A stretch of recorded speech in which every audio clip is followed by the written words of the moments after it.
Julien Kogué-Bekale, Alain-Claude Bilébizé et Raymond Dansima ont en commun d'avoir été Premier ministre de la République du Gabon entre 2019 et 2025. Ils ont aussi en commun d'appeler à l'annulation des élections législatives et locales du 27 septembre dernier. Ces scrutins, qui auraient dû être un moment de consolidation démocratique et de cohésion nationale, ont malheureusement été entachés d'irrégularités massives et d'une organisation chaotique à travers l'ensemble du pays.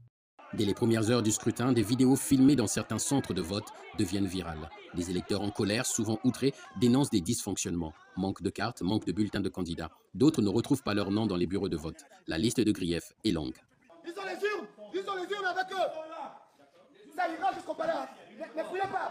Non, vous avez eu la urne là comment? Le Parti démocratique gabonais ne peut en aucun cas être tenu responsable de ces manquements irréfutables et documentés. Ni le ministre de l'Intérieur ni les membres de la CNOCR ne sont encartés au PDG. La seule responsabilité de ce fiasco incombe donc au gouvernement qui avait la charge d'organiser ces élections.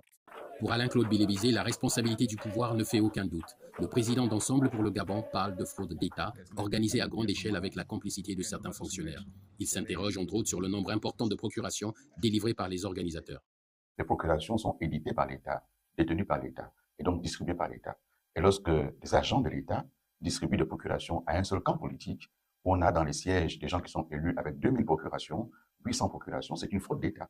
Donc l'État s'est mis au service d'un camp politique, l'UDP, en l'occurrence le parti du président. Soutien du président Brice Clotaire Oligui Nguema et ancien Premier ministre lors de la période de transition, Raymond Dansima parle plutôt d'une fraude inacceptable.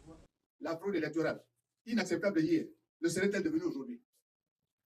Ma réponse est claire. Ma réponse est non. Elle n'est pas devenue acceptable. Le dire que la fraude n'est pas acceptable, ce n'est pas s'inscrire dans l'opposition. C'est rester loyal envers les principes et les valeurs au nom desquels, hier, on a battu le pavé. Au nom de la démocratie, des valeurs et des principes républicains, Raymond Dansima demande au président Oligui d'annuler le vote du 27 septembre. Au lendemain du scrutin, il avait publié un texte abondamment commenté et intitulé « Retour à la case départ ». Il interpelle le président que nous venons de lire pour qu'il ne s'accommode pas d'une forfaiture qui terminerait nécessairement son septennat, altérerait le prestige d'une opération jusque-là montrée en exemple.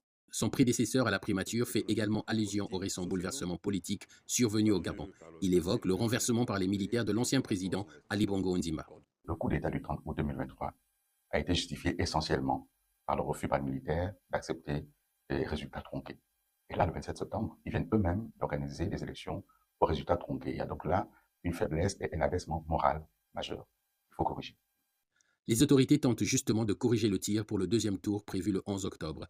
Le ministère de l'Intérieur rappelle les règles avec par exemple un meilleur encadrement de la délivrance et de l'usage des procurations. Et quant aux contestataires et autres candidats se sentant